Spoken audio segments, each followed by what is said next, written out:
Bienvenue sur Vécu de Ticket for Change, le premier podcast collaboratif fait par et pour des acteurs de changement. Dans ce podcast, tu entendras des témoignages de personnes qui ont décidé d'utiliser les 80 000 heures de leur vie qu'ils vont passer à travailler pour contribuer à la résolution des enjeux sociaux et environnementaux d'aujourd'hui. Ils te partagent leurs meilleurs apprentissages suite aux succès et galères qu'ils ont vécus. Cet épisode a été réalisé par Gaëlle, une passionnée de rencontres toujours en quête d'histoires inspirantes. Gaëlle a travaillé 2 ans dans une ONG œuvrant pour la paix comme coordinatrice nationale jeune pour le développement et la promotion d'une éducation à la paix. Si tu souhaites toi aussi réaliser tes propres podcasts, rendez-vous sur notre site ticketforchange.org où tu trouveras l'accès à notre formation en ligne. Et si tu apprécies Vécu, n'hésite pas à nous laisser un commentaire et une pluie d'étoiles sur Apple Podcast. À jeudi prochain et bonne écoute. Je n'ai qu'une question à vous poser. C'est quoi la question? C'est quoi le problème? Vécu. À chaque galère, des apprentissages. Vécu, des retours d'expérience pour gagner du temps et de l'énergie. Bonjour, je m'appelle Brice, j'ai 28 ans et je suis le fondateur d'Authentico. Authentico, c'est une agence événementielle que j'ai créée en 2018 suite à une expérience au Chili que je vous raconterai tout à l'heure et qui propose des activités de cohésion, les fameux team building pour les collaborateurs d'entreprise. Mais la particularité, c'est qu'on les propose avec des personnes en situation de vulnérabilité. On va faire un atelier cuisine avec des personnes handicapées, c'est avec des personnes handicapées qui vont être des chefs cuisiniers. On va faire un foot en salle, par exemple, avec des personnes sans abri, et ensuite prendre un bon repas ensemble. Et ça peut être aussi un jeu de piste en forêt avec des jeunes des quartiers. On a eu une dizaine de clients qui, en fait, veulent pas seulement une activité de cohésion classique, mais ajouter du sens dans leurs activités de cohésion.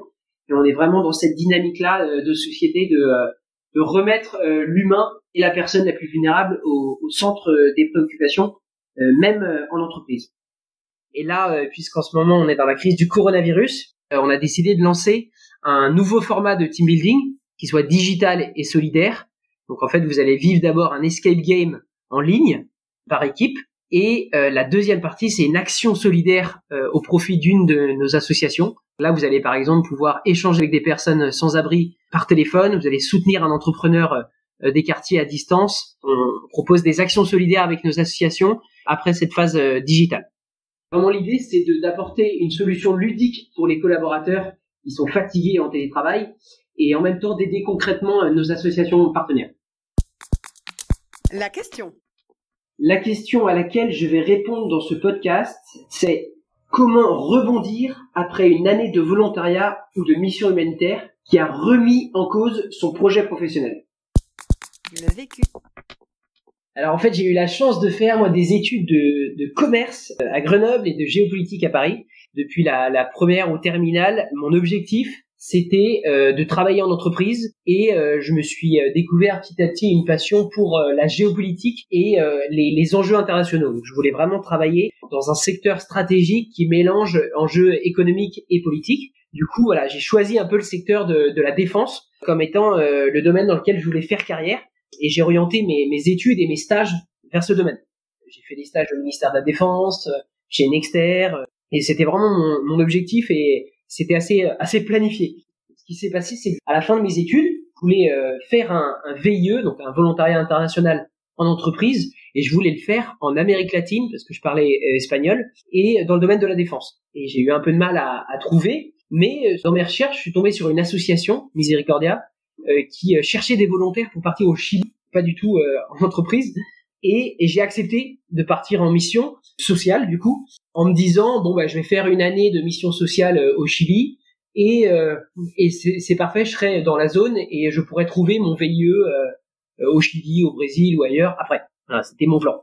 Donc finalement, je suis parti pendant 1 an dans un bidonville de Santiago du Chili, où j'avais énormément d'activités. J'étais éducateur pour les enfants du quartier après l'école. Je m'occupais de la logistique, responsable du son, des activités extérieures. Donc voilà, je faisais plein de choses pendant 1 an qui n'avaient rien à voir avec mes études ou la défense, mais c'était une très belle année. J'ai beaucoup appris humainement. Et en fait, vers la fin de mes missions, je me suis dit je vais faire comme prévu, je vais faire un VIE sur place. Donc j'ai cherché chez Airbus Hélicoptère et des boîtes dans le coin. J'ai failli accepter un VIE sur place et je l'ai refusé parce que mon intériorité avait changé avec cette mission. Et j'ai décidé de rentrer en France.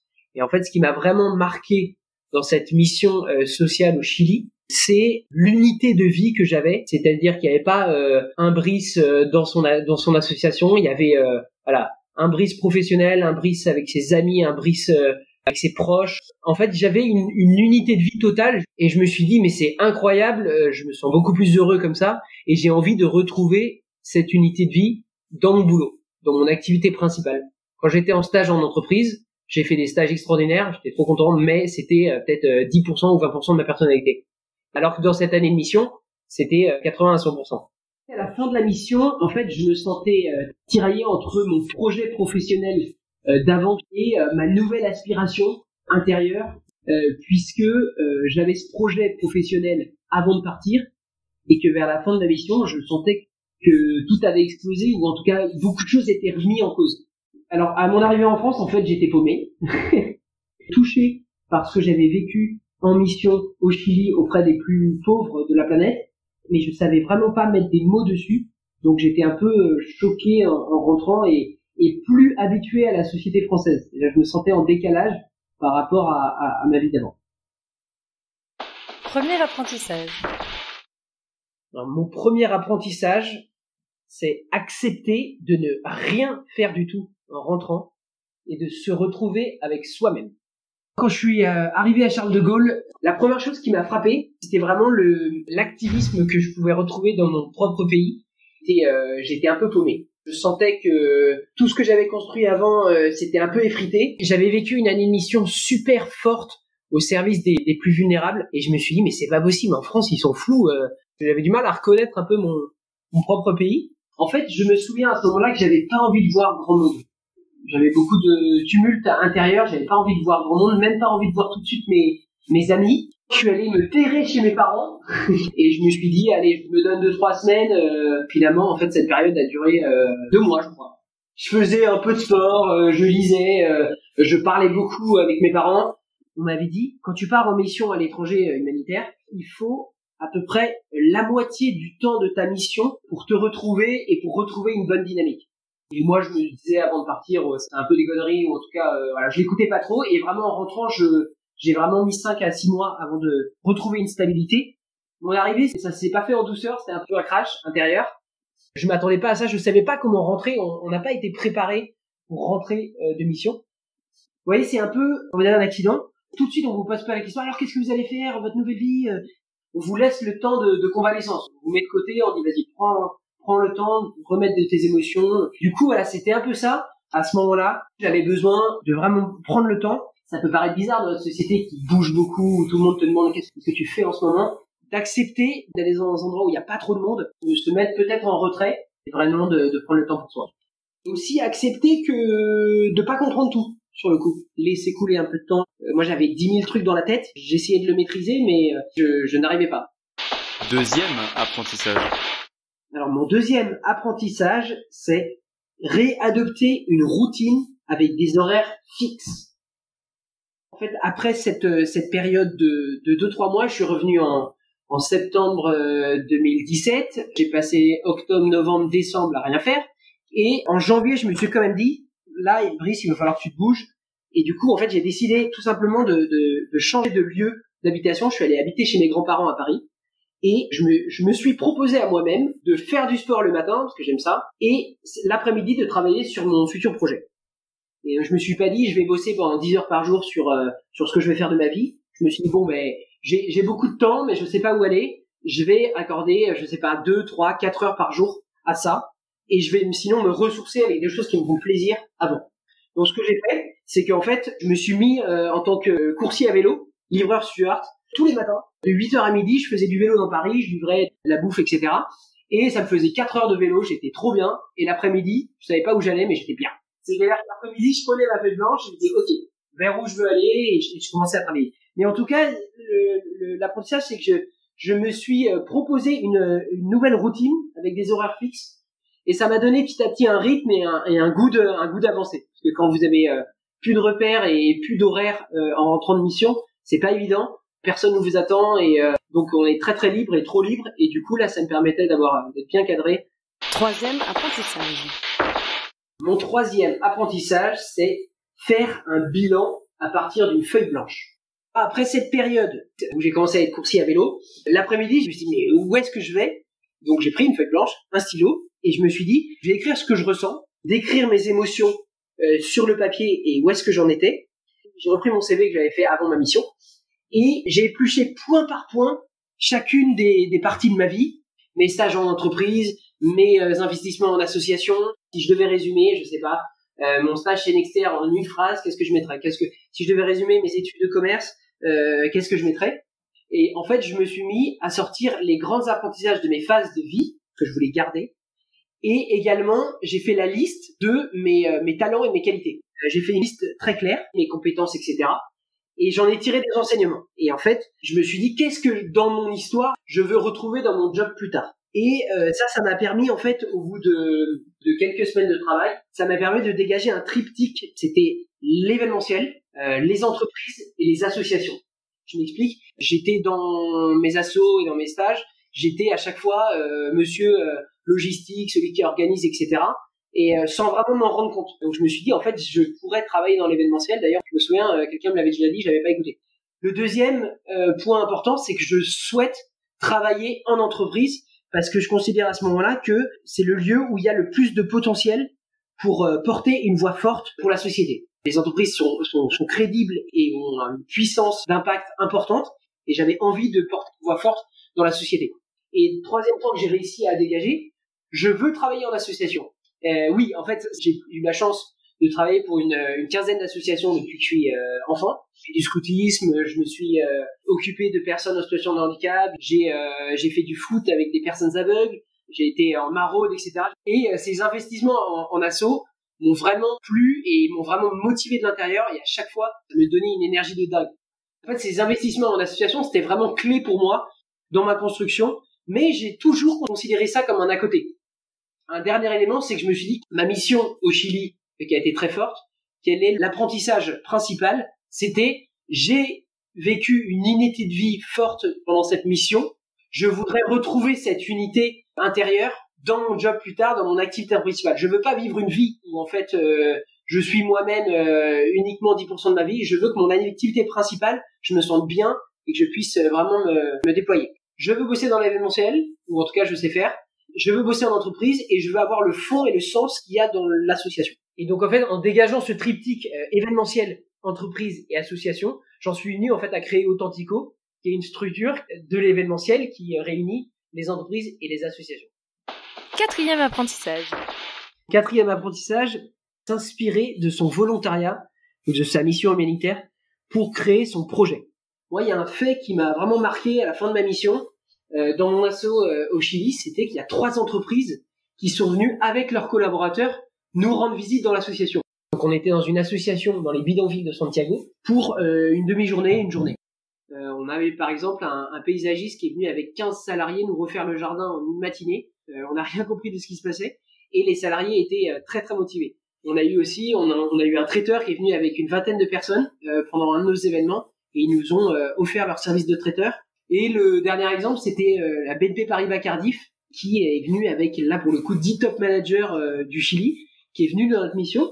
Je vois 10 hommes en costard arriver dans notre association, alors que on s'occupait des plus pauvres dans le quartier. Je me demandais ce qu'ils faisaient là. Et en fait, ils faisaient un conseil d'administration hors sol pour s'inspirer, en fait, de notre association. Et je me suis dit, mais c'est marrant, on a des collaborateurs qui viennent dans le cadre professionnel dans une association. Et j'avais jamais vu ça en France. C'est vraiment cette idée que j'ai gardée.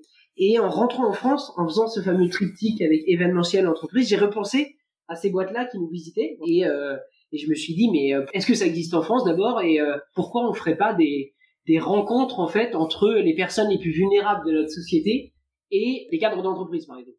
Je me suis rendu compte que ces personnes-là, ils venaient chercher soit de l'inspiration, s'inspirer du modèle associatif dans le cadre de la BNP, où ils venaient en fait chercher de la cohésion d'équipe, pratiquer une activité entre collègues qui soit en dehors du cadre professionnel et qui crée de la cohésion entre les collaborateurs. Derrière cette recherche, il y a vraiment une recherche de sens et du coup moi avec Authentico, j'ai décidé d'apporter une réponse en fait à la quête de sens des salariés en entreprise. Cinquième apprentissage. Mon cinquième apprentissage, c'est échanger avec un maximum de personnes autour de soi pour affiner son nouveau projet professionnel. Après cette phase, j'ai décidé de monter à Paris et de faire du sport et de commencer à réfléchir. Je me suis dit, bon, il est venu le temps où je sais à peu près des grandes lignes où je veux aller. J'ai des idées, il faut que je les confronte. Et donc en fait, je me suis mis à faire des entretiens réseau avec les professionnels de mon ancien secteur, la défense, et mon futur secteur, l'événementiel, pour confronter mes nouvelles idées et savoir quelle est la richesse de leur métier. Donc ça, c'était une première chose. Je me suis mis aussi à reparler à mes proches de ce que je voulais dans le fond. C'est-à-dire que j'avais eu du mal à exprimer avant ce que je ressentais. Là, je me suis mis à reparler à mes proches de mon projet professionnel, de la suite. Donc j'avais aussi ce point de vue plus perso. Et troisième élément, et je dirais, en fait, vous allez recevoir beaucoup de conseils de la part de ces personnes. Tout le monde a un avis sur votre situation. Tu devrais faire ci, tu devrais faire ça.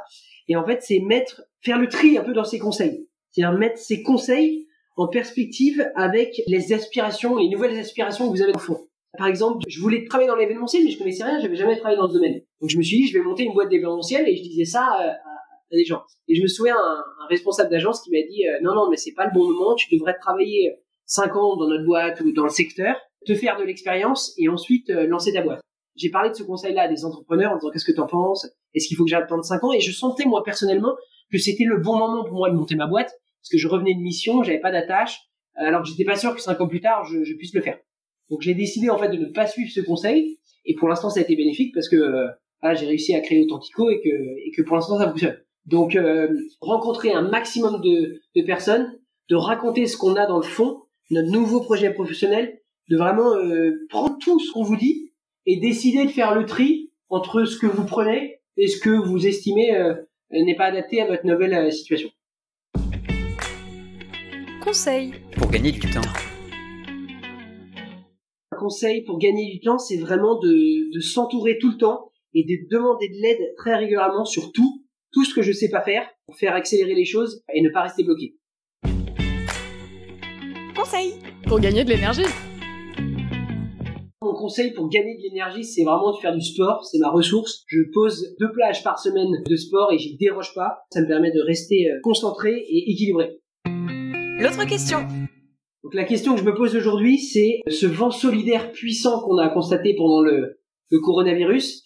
Est-ce que ça va s'essouffler ou est-ce que ça va se poursuivre, s'amplifier? En tout cas, avec Authentico, on y croit et on a vraiment à cœur de remettre la vulnérabilité et les personnes les plus vulnérables au centre des préoccupations des entreprises.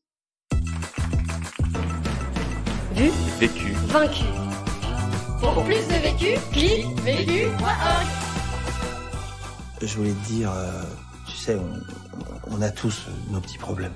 Vécu.